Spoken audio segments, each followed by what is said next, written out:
आपने बहुत बार ये सुना होगा कि इनपुट टैक्स क्रेडिट बचा है और उसका अभी सेट ऑफ लेना है। तो जीएसटी के केस में क्या होता है इनपुट टैक्स क्रेडिट और इसका जीएसटी में सेट ऑफ कैसे लेते हैं उसे समझते हैं। और एसजीएसटी, सीजीएसटी एंड आईजीएसटी के सेट ऑफ रूल क्या होता है उसे भी समझते हैं। इनपुट टैक्स क्रेडिट वो होता है जब भी हम कुछ परचेस करते हैं उसके साथ जो जीएसटी लग के आता है, उस पर जो जीएसटी चार्ज किया जाता है उसे हम पे करते हैं सप्लायर को, तो वो हो गया हमारा input tax credit.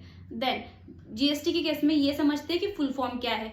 CGST, SGST and IGST. IGST होता है integrated goods and service tax, CGST होता है central goods and service tax and SGST होता है state goods and service tax. तो इसका सेट ऑफ रूल क्या है?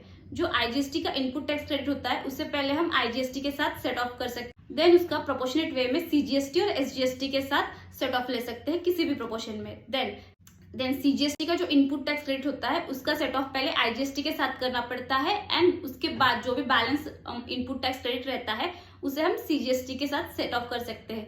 उसके जीएसटी के केस में ये होता है कि पहले उसका सेट ऑफ हम आईजीएसटी के साथ करेंगे और जो बैलेंस इनपुट टैक्स क्रेडिट बचता है फिर उससे हम एसजीएसटी के साथ सेट ऑफ लेंगे। And the important notice, SGST और सीजीएसटी एक दूसरे को सपोर्ट नहीं करते। इसका मतलब ये है कि अगर सीजीएसटी का इनपुट टैक्स क्रेडिट बचा है तो उसे हम एसजीएसटी के साथ सेट ऑफ नहीं कर सकते, और एसजीएसटी का इनपुट टैक्स क्रेडिट अगर बचा है तो उसे हम सीजीएसटी के साथ सेट ऑफ नहीं कर सकते। तो ये हमेशा याद रखना कि सीजीएसटी और एसजीएसटी एक दूसरे को सपोर्ट नहीं करते हैं।